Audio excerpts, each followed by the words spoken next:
Back at you with another one. Fly Free Sports Week 7 NFL picks. Didn't go the way I thought it would go, but we did improve on the week prior. So 8-7 was the record. Um, Barely over 500. We got to do better. Just no other way around it. So yeah, this is my shot at it this week. I'm on this juice fast. Second day is killing me. My first time trying something like this. So, but health is wealth, I guess.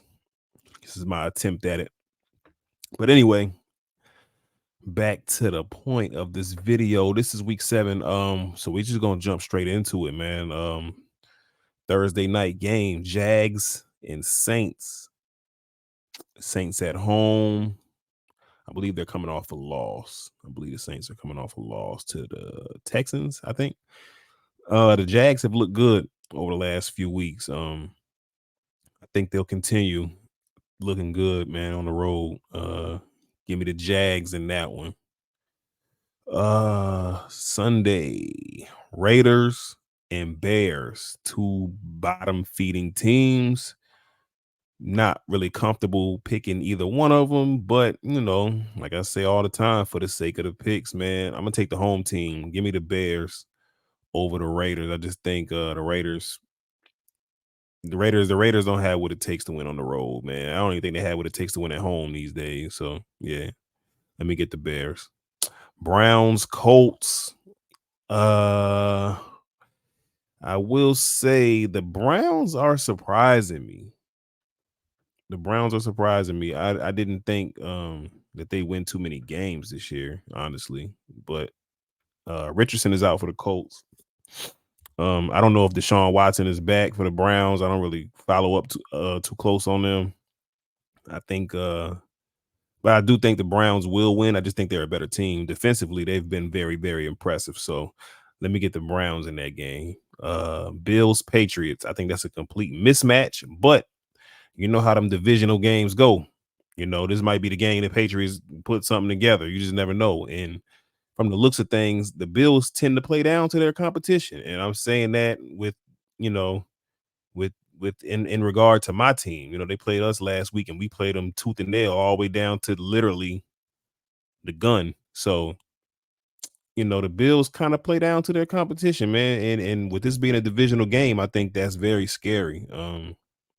And they're on the road, so that's a pretty much anything goes game. But I do have the Bills winning. I don't know if I have them winning decisively, but I do have the Bills winning that game. Yeah, I said all that to say they was gonna win, but whatever.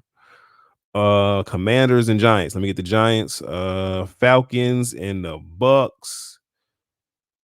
The Bucks lost this past week to the Lions. I mean, it seemed like everybody losing to the fucking Lions, so I don't really think that's nothing to be too ashamed of these days.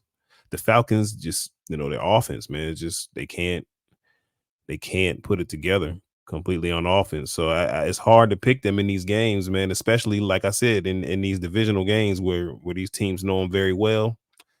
The Bucks have looked better than the Falcons, so I think this is a no-brainer. I'm going with the Bucks at home. Lions and Ravens, tough game, real tough game. The Ravens make a lot of mistakes though. They haven't been too impressive to me. I think they're 4-2, but I don't know, man. The Lions, opposite end of the spectrum. I seem to always be impressed with them, so let's go with the Lions.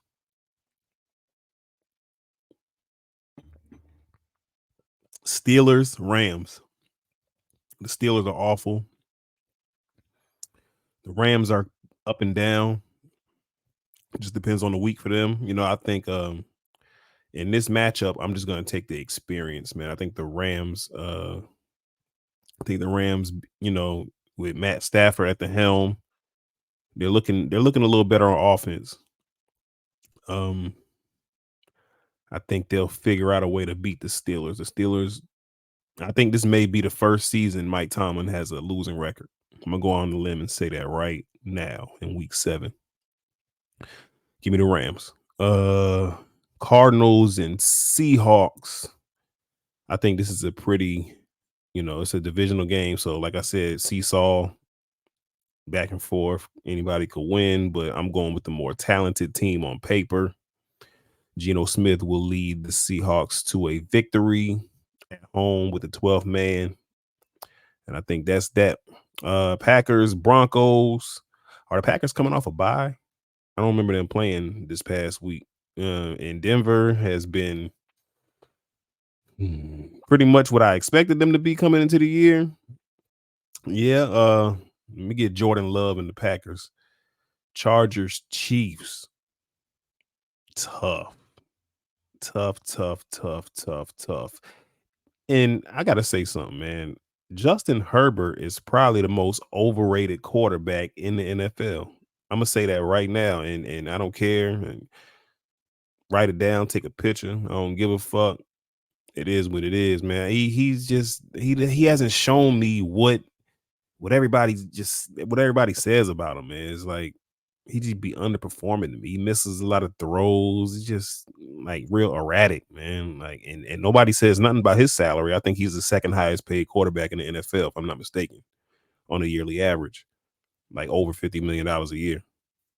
For somebody who just comes up small in big moments. That's all I've seen. And Justin Herbert was one of them guys I actually liked coming into the league. I thought, for a second, I think he came the year after Daniel Jones. Like he was the guy like I wanted coming out of Oregon the next year, but we ended up, of course, taking Daniel Jones the year prior.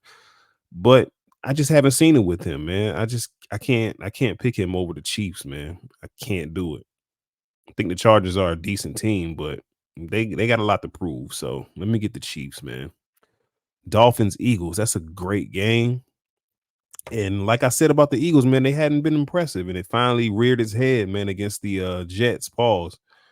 Um, Another AFC East matchup for them. They just played the AFC East team last week, of course. It's their second in a row, and I don't see the result being any different. I think the Dolphins are a more well-rounded team. Jalen Hurts. We'll talk more about him in the future, but let me get the Dolphins. 49ers, Minnesota Vikings. The Niners coming off their first loss. They should have won. The kicker missed it, and there was a horrible 2 calls on the last drive by Cleveland that aided them in getting that score. So yeah, I'm not subscribing to the 49ers being overrated, really. I mean, I was earlier in the year, like when the year first started, they weren't as impressive, but Debo went down, I believe, last game. Christian McCaffrey, there was a lot of extenuating circumstances as to why they lost that game, even though they should have won. The kicker blew the fucking kick at the end, but that happens in the NFL, and I don't think that's a big indictment on them. I think they'll end up coming back, obviously, and beating Minnesota. Minnesota's not a good team, so no way in hell I'm picking Minnesota in prime time. I think Kirk Cousins is another one of them guys who struggles in prime time. They like to talk about Daniel Jones, but Kirk Cousins struggles in prime time too. Nobody talks about it. 49ers win that shit easy. And that will conclude. Oh man, shout out to my fantasy team, man. Like I don't know, man. I started off 0-5 this year and finally got the W week 6. So yeah. Shout out to my niggas, man. They finally came through. I done made all these fucking trades and niggas still underperforming, and like it's been ugly. But yeah, I got my first W in fantasy football in my league. I'm doing okay in another league, but that's another story. Anyway, that was my picks for week 7. Fly Free Sports, man. Y'all don't forget I'm doing an NBA stream tomorrow, so I'll be recording that, man. If anybody want to pop out for that, we're gonna be talking that shit, previewing the season part 2. We had one last week, it went pretty well. So y'all tap in with me, man. We're gonna keep knocking out this content, man, and bringing the people something to listen to, man. Something with some substance. So yeah, y'all fuck with me, man. Fly Free Sports, week 7 picks, and I'm out.